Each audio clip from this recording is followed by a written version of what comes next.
নমস্কার, সবাই কেমন আছেন? আমরাও ভালো আছি। বলেন তো কিসের মিষ্টি খাওয়া হচ্ছে? স্কুলে আজকে খুব ভালো একটা খবরের জন্য মিষ্টি আসলো। আর আমাদের ক্লাস ছিল না, তো আমরা মিষ্টি মুখ করে নিয়েছি। আমাদের এক স্টুডেন্ট বিয়ে হয়েছে, মানে পাশ করে চলে গেছে, বাট বিয়ে হয়েছে, ওর মা মিষ্টি নিয়ে এসেছিলো আমাদের জন্য।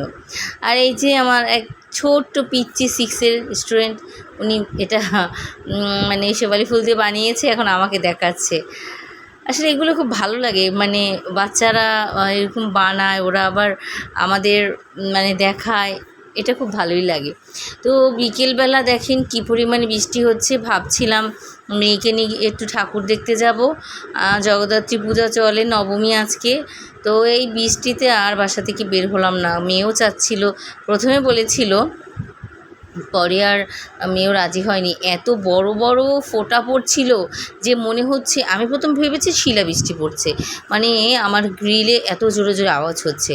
পরে দেখলাম না, বৃষ্টির ফোঁটাগুলোই এত বড় পড়ছে। তো তার জন্য আর পুজো দেখতে গেলাম না। মেয়েও বলছে থাক মা, আজকে আর যাব না। তো দেখেন কী পরিমাণে বৃষ্টি হচ্ছে।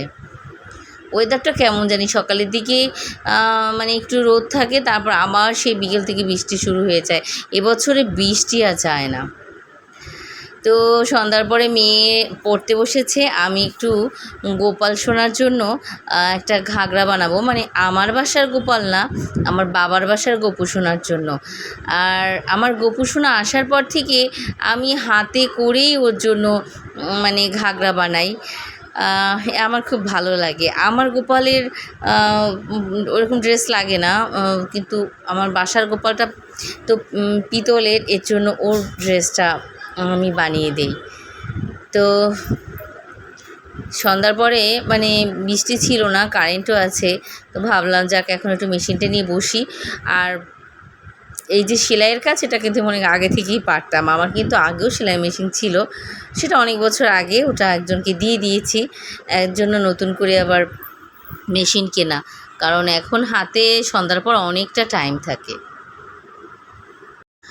তো সন্ধ্যার পর মেয়ের জন্য একটু টিফিন দেব মেয়েকে। এটা হচ্ছে গতকালকে আমার পাশের বাসার আর হচ্ছে মানে ভাগবত পাঠ হয়েছিল, তো প্রসাদ দিয়েছিল, সকালে দিয়ে গেছে। তো ভাবলাম সন্ধ্যার সময় মেয়ে টিফিন হয়ে যাবে।